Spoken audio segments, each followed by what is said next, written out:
आने वाले 14 और 15 जनवरी को अंबिगरा 10वां शरण कल्चरल फेस्टिवल 2026 वचन ग्रंथ महारथोत्सव श्री निज शरण अंबिगरा चौड़ಯ್ಯ गुरुपीठ सुक्षेत्र नरसीपुर हावेरी जिले में श्री निज शरण अंबिगरा चौड़ಯ್ಯ शिला मंडप कांस्य मूर्ति का पब्लिक डिस्प्ले और श्री महर्षि वेद व्यास कल्याण मंडप उद्घाटन प्रोग्राम का आयोजन किया गया है। यह बात नरसीपुरा के निज शरण अंबिगरा चौड़ಯ್ಯ गुरुपीठाधिपति शांता भीष्म चौड़ಯ್ಯ स्वामी जी ने कही। उन्होंने शहर के पत्रिका भवन में एक प्रेस कॉन्फ्रेंस में बात की। बुधवार 14 फरवरी को सुबह 6 बजे निज शरण अंबिगरा चौड़ಯ್ಯ ತೊಟ್ಟಿಲೋತ್ಸವ प्रोग्राम, सुबह 8 बजे अंबिगरा चौड़ಯ್ಯ ऐक्य मंडप पूजा, सुबह 10 बजे मास ब्लड डोनेशन कैंप, महीने में सुबह 11 बजे मास सिंपल वेडिंग फेस्टिवल, सदगुरु श्री शांतमुनि महास्वामीगल की 10वीं याद, दोपहर 12 बजे स्टेट लेवल टैलेंट अवार्ड और वचन कंठ पाठ कंपटीशन के विजेताओं को प्राइज डिस्ट्रीब्यूशन, शाम 7 बजे हिस्टोरिकल गंगारती प्रोग्राम और रात 8 बजे फोक कल्चरल प्रोग्राम होगा।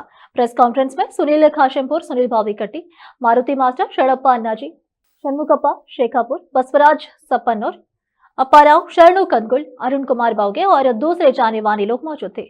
केपी न्यूज के कैमरामैन पप्पूराज का कवरेज। देश विदेश और स्थानीय समाचारों के लिए चैनल को लाइक, शेयर और सब्सक्राइब करना ना भूले। ಇವತ್ತು ಇಷ್ಟೆಲ್ಲ ಅನೇಕ ಬಿರುದುಗಳು ಅಂಬಿಗರ ಚೌಡಯ್ಯನವರಿದ್ದರು. ಕಲ್ಯಾಣ ಕ್ರಾಂತಿಯಲ್ಲಿ, ವಚನ ರಕ್ಷಣೆಯಲ್ಲಿ ಮತ್ತು ಸಮತಾವಾದದಲ್ಲಿ, ಸ್ತ್ರೀ ಸಮಾನತೆಯಲ್ಲಿ, ಆ ಚಳವಳಿಯಲ್ಲಿ ಪ್ರಮುಖವಾಗಿರ್ತಕ್ಕಂತಹ ಒಂದು ದೊಡ್ಡ ಒಂದು ಪಾತ್ರ ಅಂಬಿಗರ ಚೌಡಯ್ಯ ಶರಣ ಅಂಬಿಗರ ಚೌಡಯ್ಯನವರದಾಗಿತ್ತು.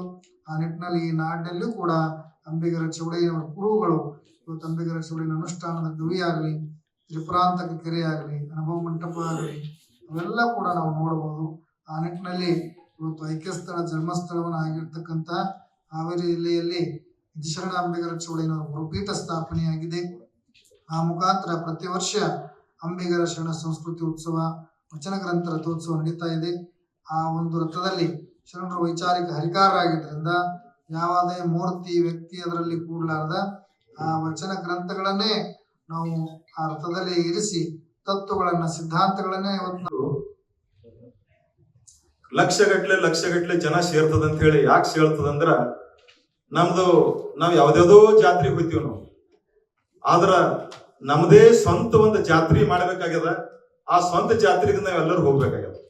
ಆ ಜಾತ್ರೆ ಕಂಪಲ್ಸರಿ ಏನದಂದ್ರೆ ಈ ವರ್ಷ ನಾವು ಬೀದರ್ ಜಿಲ್ಲೆಯಿಂದ ಮಿನಿಮಮ್ ಇಲ್ಲಿ ಅಂದ್ರೆ ಒಂದು 5,000 ಜನರ ನಾವು ಇವತ್ತ ಹಾವೇರಿ ನರಸೀಪುರಕ್ಕೆ ಏನದಂತಂದ್ರೆ ಅಂಬಿಗರ ಚೌಡಯ್ಯನ ಒಂದು ಜಾತ್ರೆಗೆ ಕಳಿಸ್ಬೇಕಂತ ಕಸಿ ನಮ್ದೊಂದು ನಿರ್ಧಾರ ಇದೆ. ಮತ್ತ ಅಪ್ಪೋರು ಹೋಗಿದ್ದಂತ ನಮ್ದೊಂದು ಪ್ರತಿ ಒಂದು ತಾಲೂಕಕ್ಕೆ ಏನದಂದ್ರೆ ಒಂದು ಮೀಟಿಂಗ್ ಮಾಡಿ ಆ ಎಲ್ಲಾ ತಾಲೂಕದ ಜನತೆಗೆ ಏನದಂದ್ರೆ ನಮ್ಮ ಪೊಲೀಸ್ ಸಮಾಜದವರಿಗೆಲ್ಲರ ಹುಷಾರ್ ಮಾಡಿ ಅವ್ರಿಗೆ ಎಚ್ಚೆತ್ಕೊಂಡು ಅವ್ರಿಗೆ ಒಳ್ಳೆ ತಿಳುವಳಿಕೆ ಹೇಳಿ ಪ್ರತಿಯೊಂದು ಜಾತ್ರೆಗೆ ಹೋಯ್ತಿರಪ್ಪ, ನಮ್ದೊಂದು ಬುಡದ ಒಂದು ಜಾತ್ರೆ ಇದೆ, ದೊಡ್ಡ ಜಾತ್ರೆ ಇದೆ, ಅದು ವರ್ಷಕ್ಕೆ ಒಂದ್ ಸರಿ ಆಗ್ತದ. ಅದು 14 ಮತ್ತು 15 ಜನವರಿಗೆ ಆಗ್ತದ. ಆ ಜಾತ್ರೆಗೆ ಎಲ್ಲರೂ ಸೇರ್ಬೇಕಾಯ್ತದ. ಮತ್ತ ಅದು ನಮ್ಮ ಕರ್ನಾಟಕ ಜಿಲ್ಲೆದರ ಅಲ್ದೇನೆ ಬಿ ಹೊರಗಿನ